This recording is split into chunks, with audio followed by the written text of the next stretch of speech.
बुधवार 7 जून को लखनऊ से खबर आई कि गैंगस्टर जीवा की कोर्ट परिसर में गोली मारकर हत्या कर दी गई।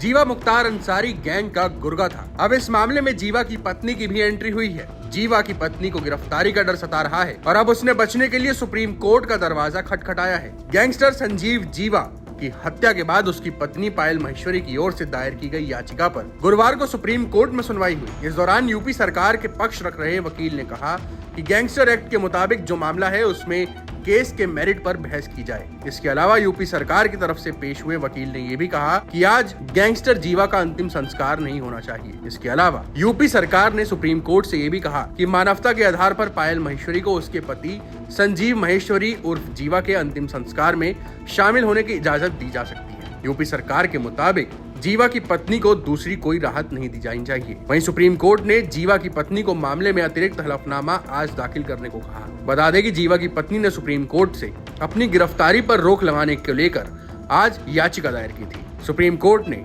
आज यानी गुरुवार 8 जून को ही इस याचिका पर सुनवाई भी की। सुप्रीम कोर्ट ने पायल महेश्वरी से अपनी याचिका की कॉपी यूपी सरकार के वकील को देने को कहा है। सुप्रीम कोर्ट में दायर की गई याचिका में गैंगस्टर जीवा की पत्नी ने कहा उसके पति की तरह उसकी भी हत्या करवाई जा सकती है, इसलिए उसे गिरफ्तार न किया जाए। इसके अलावा पायल महेश्वरी ने अपने पति संजीव जीवा के अंतिम संस्कार के लिए भी सुप्रीम कोर्ट से अनुमति मांगी है। आपको बता दें कि गैंगस्टर नेता मुख्तार अंसारी के कथित सहयोगी संजीव महेश्वरी उर्फ जीवा की बीते बुधवार को लखनऊ अदालत परिसर में गोली मारकर हत्या कर दी गई थी। हमलावर वकील का भेष अपना कर आए थे। जीवा मुख्तार अंसारी गैंग का खास गुर्गा था।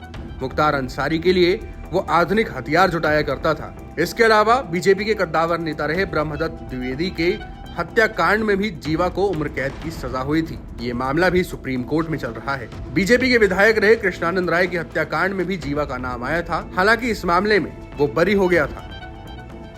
Times now Bharat digital originals की रिपोर्ट।